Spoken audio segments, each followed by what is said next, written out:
Hello friends, welcome back to Pokemon Red, the worst final evolutions. Now when we last left off, I said I was going to go for a bit of a training grind to help level up the members of my team a little bit. As I'm sure most people can remember, some of the trainers I was fighting on the way to Fuchsia City here had Pokemon near or above level 30, which is quite the level spike from what I had been dealing with so far. So I took the time to level up the members of my team a little bit here, as you can see on screen. I will post some statistics on the side of the screen there, just so people know what the results of my training grind were, such as items I got, or how long it took, or how many trainers I beat, and whatnot. But I'll do a quick rundown of the Pokemon that I've got here, because there were a few things, so I'll just show them off. Tochika here replaced Stun Spore with Spore. It's 100% accurate sleeping move, which is very nice. Fang had no moveset changes, but it did get a little bit stronger, which is great because it needs it. I don't think there was anything that happened with... Yeah, nothing that happened with Burrows yet. It's probably the only other move will be Earthquake if I find it. Mark was already decked out with its moves to begin with, so it just had a bit of a stat upgrade. Dux didn't get anything major. It's still a ways away from getting Slash, its last move. King Zing was the only other Pokemon I think that had a move change. Originally, I had replaced where Agility was with Pin Missile, but when it learned Agility, I'm thinking, if I'm ever facing down Psychics, if I can find a chance to speed up, I might have to take it. So I'm thinking, okay, let's try Agility there and see if its utility works. Now, one thing I will say, especially when I was starting the training grind, Mark had difficulty KOing Pokemon that were below level 20, which I found pretty telling of the attack strength that it's got. And especially towards the end of the training grind, I could tell when they were matching the levels of the opposing Pokemon, there was still a bit of discrepancy, even when getting hit by super effective moves. So, this is the point... Pardon me there. Yeah, this is the point in the game where I'm thinking that the power levels of my Pokemon are going to be apparent in how bad they are, unless I do pretty good on strategy. So we're going to see how this works. But I figure, what better way to test the strength of the Pokemon that I got by now tackling the Fuchsia City Gym. The Gym of Ninjas, which in my opinion is just really cool. I won't fight every trainer. I'll have to fight a few, so this will be good testing of power levels here. And we'll see how this works. I think this is the guy with 3 Drowsies and a Kadabra. Okay, at the very least I'm a little above their levels, so I'm okay with this. Ooh. Oh, good. Oh, wow. Oh yes, fair warning, Spore does a lot of flashes. I hope no one in the audience is sensitive to flashing. Because I know this will do quite a bit. But anyways, it seems to be working out pretty well so far, especially just being able to trigger sleep whenever you want. Oh yes. One of the cool AI quirks that you rarely do get to see. The Juggler trainer is known for switching Pokemon if it has a chance. Pretty interesting that they gave it to the Juggler. I think it's pretty fitting. Now the nice part is, I have a bug move to go against these Psychic Pokemon. And I like that very much. Oh, wow. Sure, I'll take a free hit on this thing. I want to see that thing faint. Oh, so close. Man, they're all about Disable. Well, I took care of the biggest threat. Go Tochika. Okay, the sleeper comes out again and switches again. Man, did I put its AI in a switch loop to keep that Drowsy safe? Because I'm okay with these free switches. Decided to attack. But I'll take the health back, please. So close. Okay. Next up. Down you go.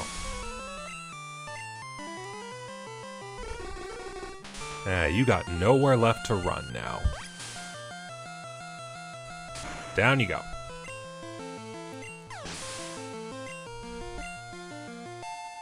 And level up. Good job. Okay. So it seems the training itself did pay off. I mean, I'm sure I could have tackled them at the levels I was at, but I get the feeling that if I went in with what I had, I'd be taking a lot more damage than I needed to. And that would just mean I'd be using a lot more items or going to the Pokemon Center a lot. And I know for a fact that at the end game, I'm going to have to be doing a ridiculous amount of level grinding just to get them on par with the Pokemon of the Elite Four. And considering my lower power level, chances are I might even have to go above their levels to even stand a chance. So I'm not looking forward to having to deal with very high level Pokemon with very good moves and maybe a bit of advanced AI. Oh, there we go. More levels. Ooh, hello, Hypno. Stop doing things. Just let Mark hit you. Okay.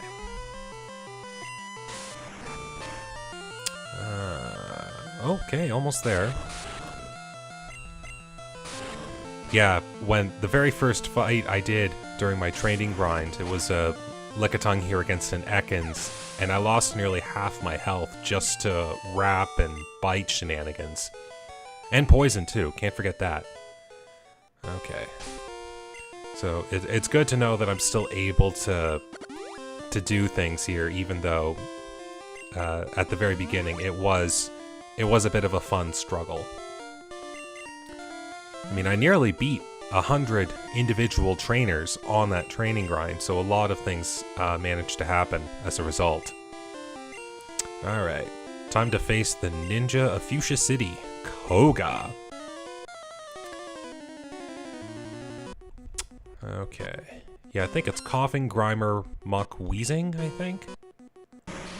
All the poison types. Okay. Alright. So let's see how this works. Oh, you're the X-Attack user. Okay. Now, Coughing and Wheezing do have some defense. Oh, I was banking on that and it worked. Yes, the freeze status in this game is incredibly busted. If you get frozen, you cannot thaw out unless you're hit by a fire move or the opponent uses haze, which, if they use haze, what are they doing? Other than that, there is no way to naturally thaw out. So if you get hit, that's basically an automatic KO. It's a 10% chance with Ice Beam, and a 30% chance in these games with its powered-up counterpart, Blizzard. Ooh, okay, we're doing good. Now, I am scared of Minimize here. If this goes further, might not be... Oh, there we go. Man, 10% chance is doing pretty good for me today. Okay. So, you know what? I think this is a good time to do a little bit of setup. So if I get my speed up a little bit, then I don't have to worry about anything coming in the future. I mean, I probably didn't have to, but it's just in case. Alright. Team's working out pretty well now, I like that. Now, they do have a bit of defense, so this shouldn't be an immediate knockout. Man, they're just all about using the items. They don't even realize that I'm just going to knock them out.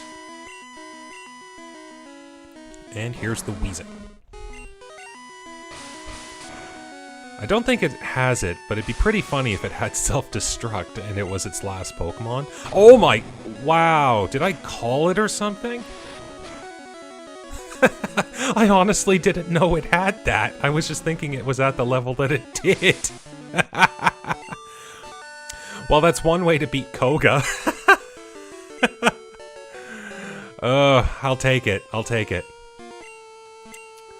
Okay, now I've got the ability to use Surf, which is great. And I've got Toxic, which is going to be taught to King Zing here. I mean, it can be taught to anyone. It is a very versatile move.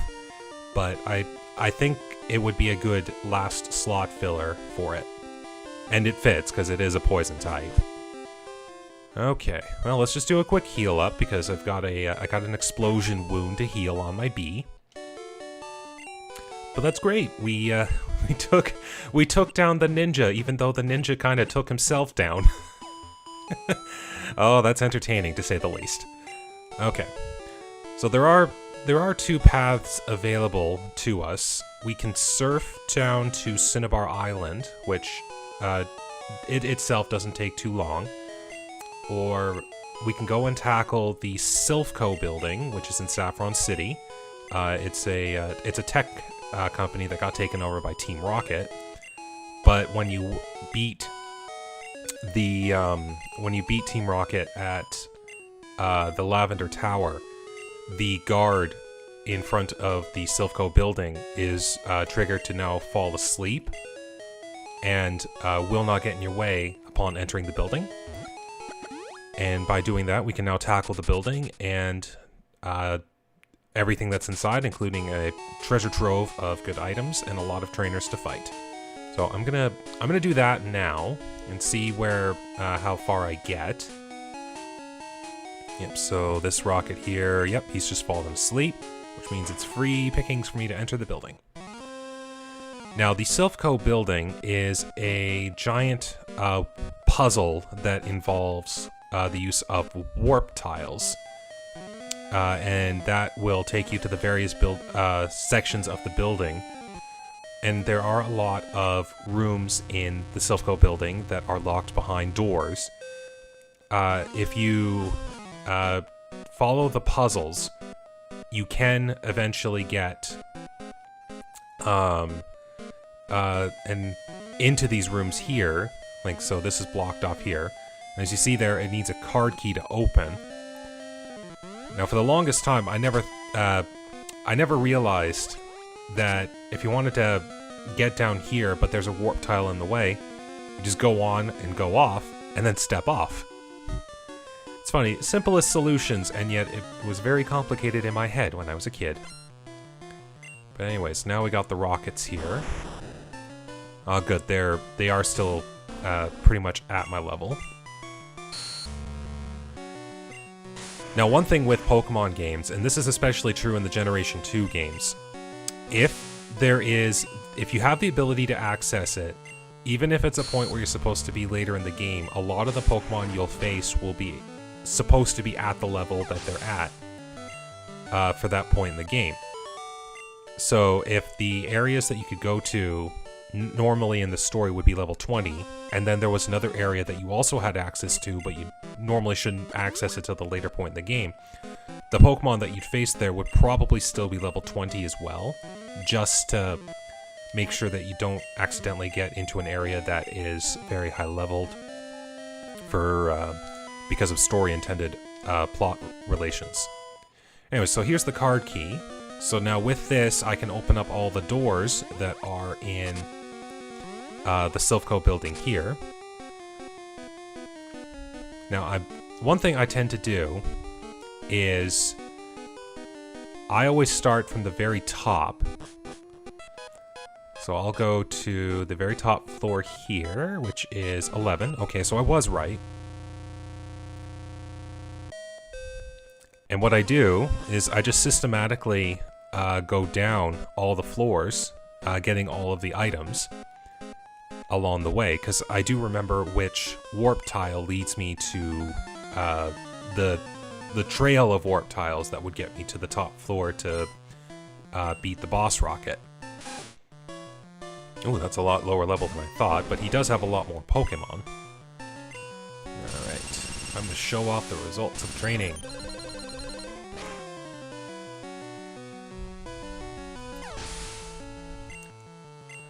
Okay, so this might be a bit of a grind here.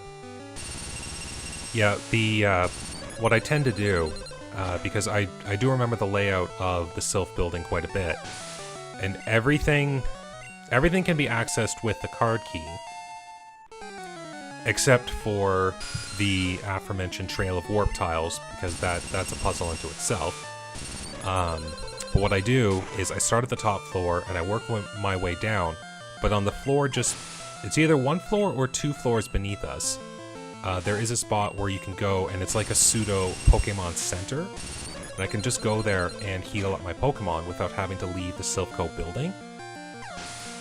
And I tend to use that as a means for quick recovery, so I don't have to leave the building as often as I normally would. And I know that I am using items a lot more in battle, or not in battle, that's against the rules. I am using items in the field a lot more than I normally do, so I might not even visit the Center Lady more than once. Enough of the silly games. What? I just started. Yes, scientists here will use more electric Pokemon, which if I had access to a ground move, which should be on one of these floors coming up here, I should be okay.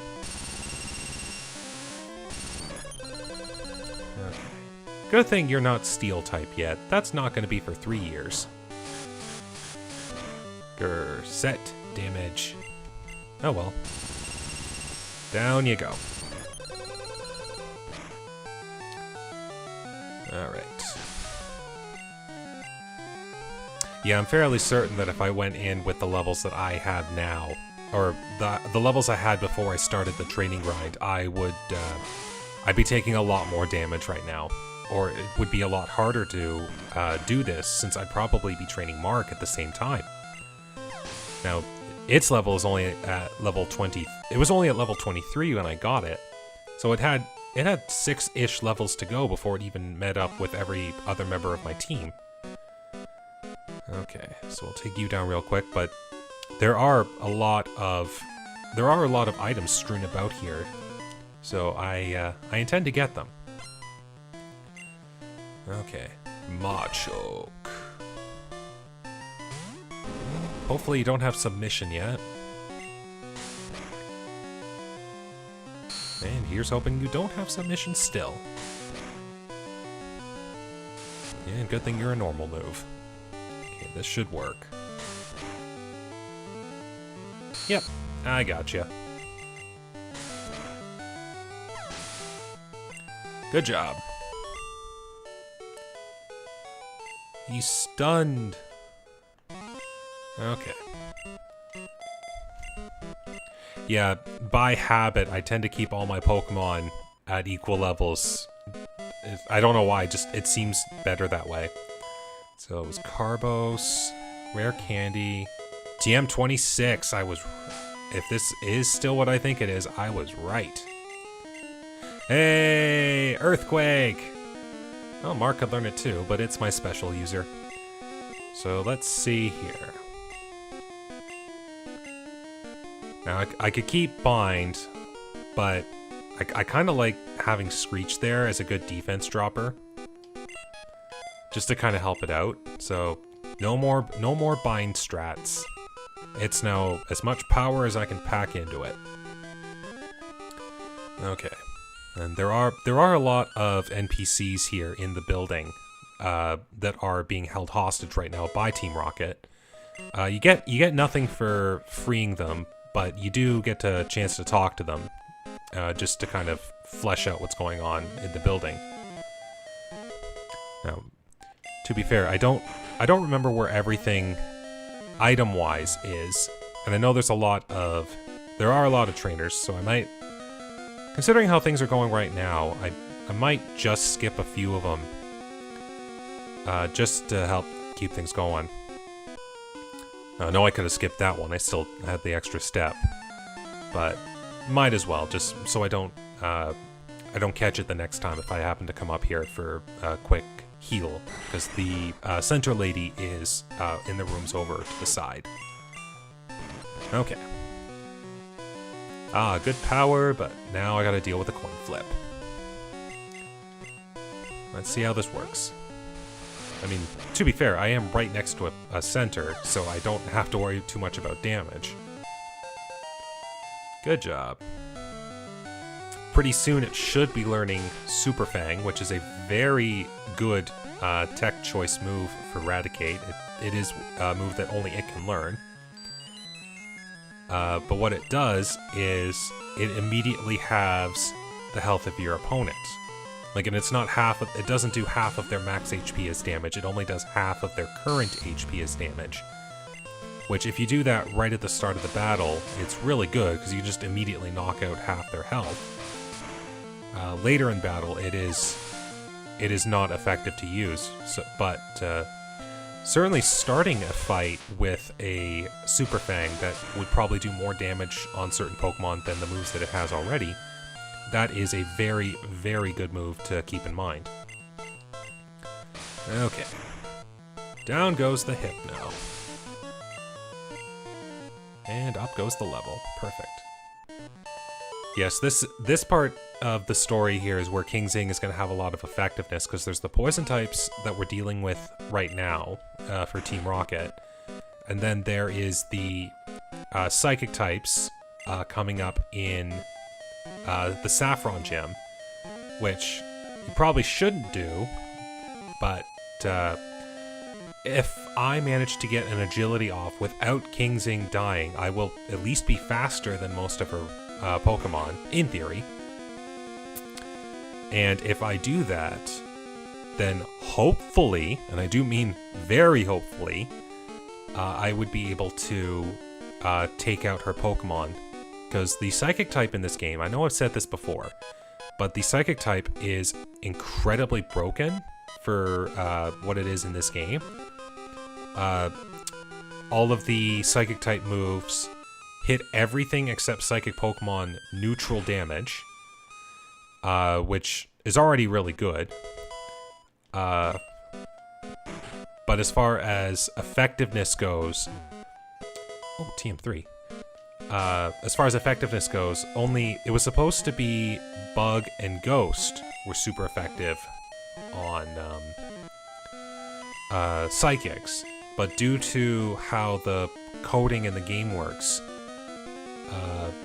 the Ghost type was actually made immune, or not immune. The Ghost type attacks were made ineffective against Psychic Pokemon.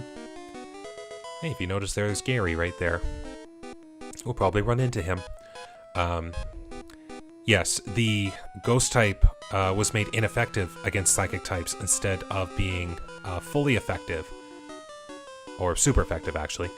But that really doesn't make too much of a difference, because the only Ghost type attacking move is Lick, which is already a really low power move to begin with, so you wouldn't use it at all.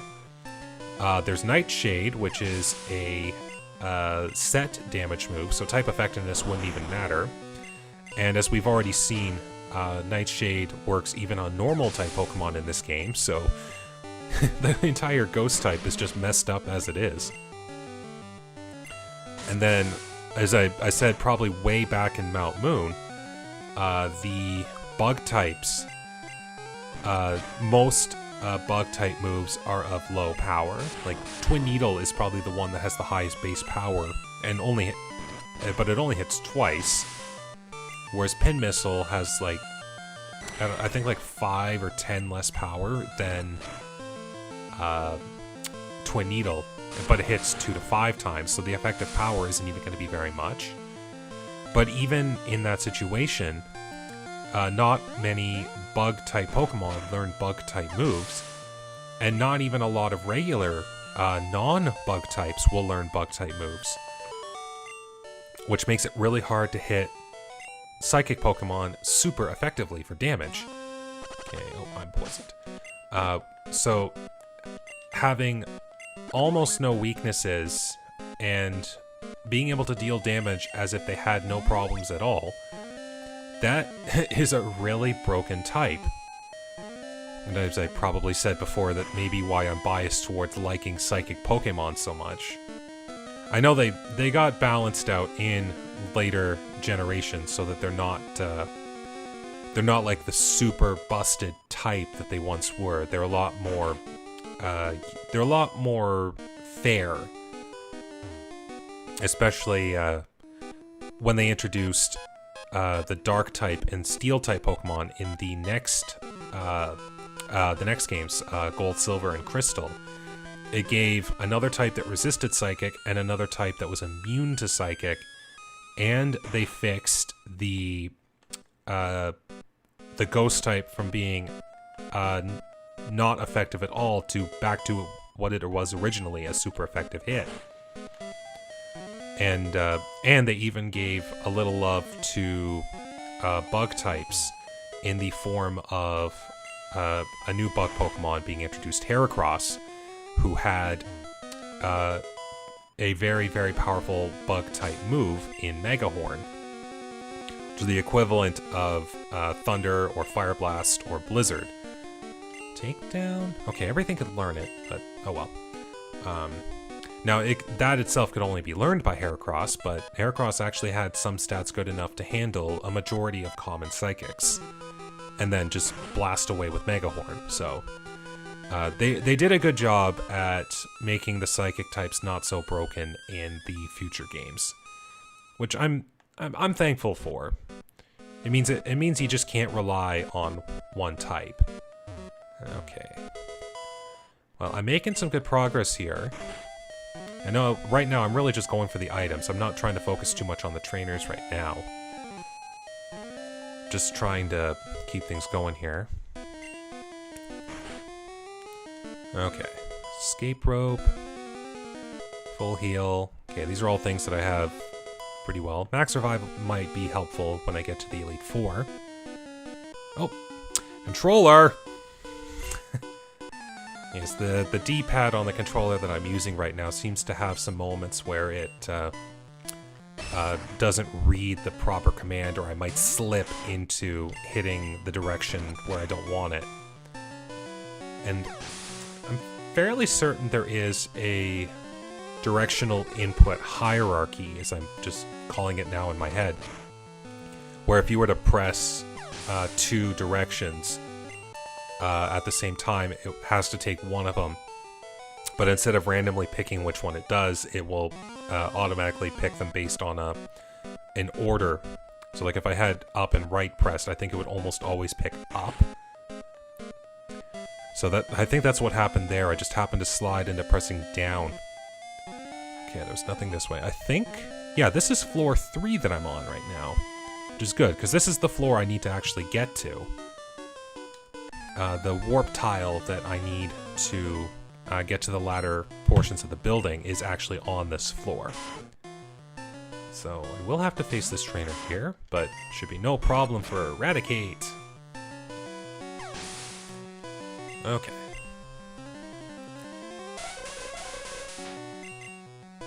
Okay, one down. Almost.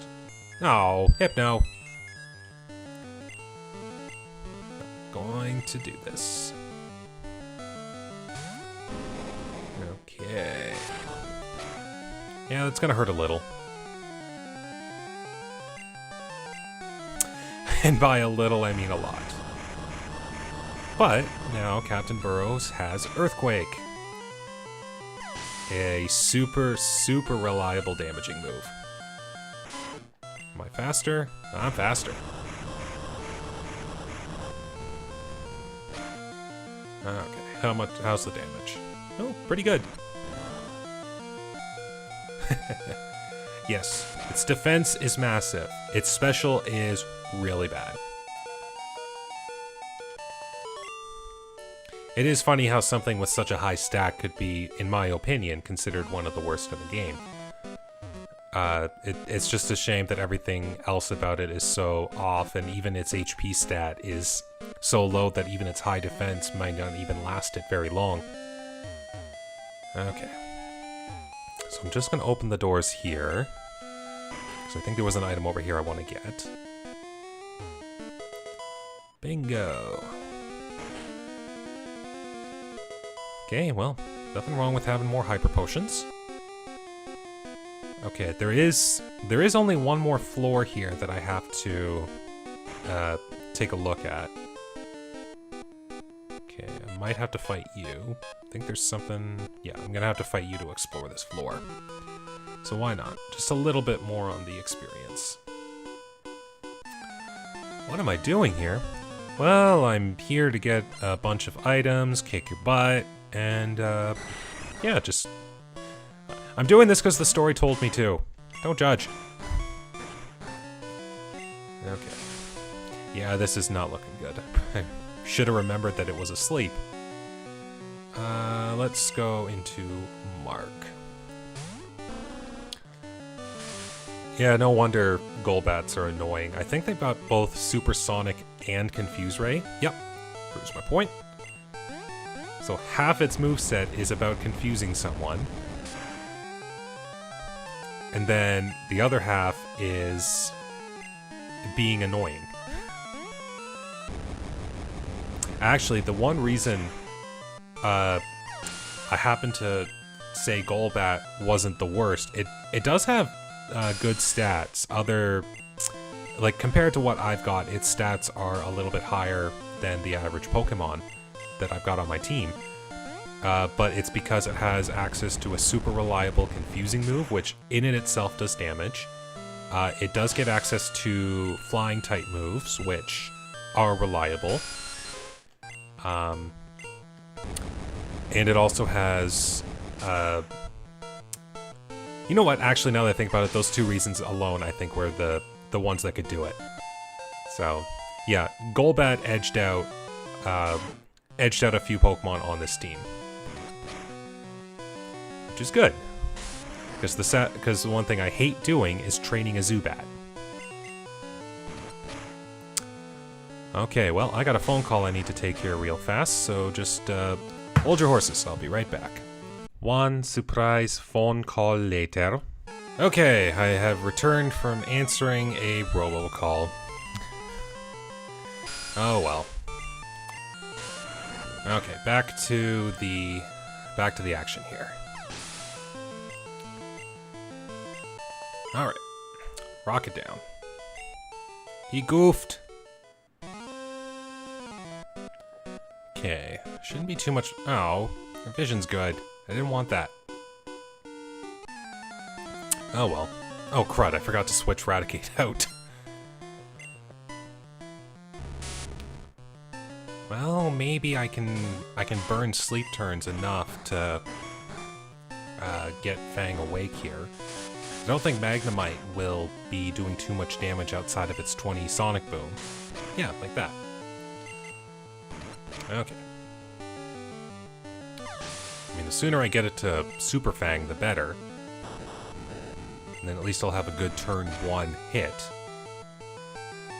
Especially on the later part of the game. Alright, level's getting up there, that's good. Ooh, Magneton. Okay.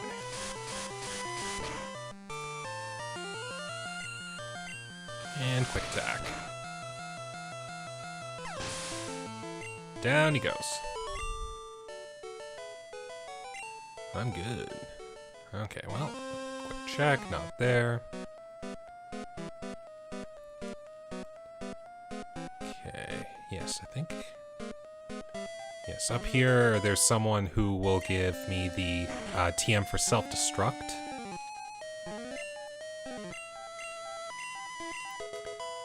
At least I think so. I'm not sure. I know that this lady here in the later games, when move tutors were a thing, she'd teach self-destruct as an apology for accusing us of being with Team Rocket. But in this game, this is actually where she gives you the TM for self-destruct. Okay, and nothing there. Okay. So, I have now scoured pretty much the entire Silph Co building. Yep.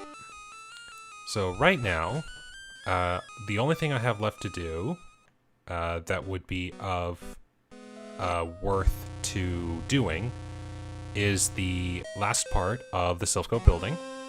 But as I'm taking a look here, it looks like I have been playing this for quite a while. So I'm just gonna do a quick heal up here, and then I'm going to call the episode here. And next time we'll progress further into the building, and hopefully we will save them from Team Rocket. But anyways, thank you very much for watching today. I hope it was enjoyable for you guys to watch. So thank you very much. Take care, stay safe, and have a good day.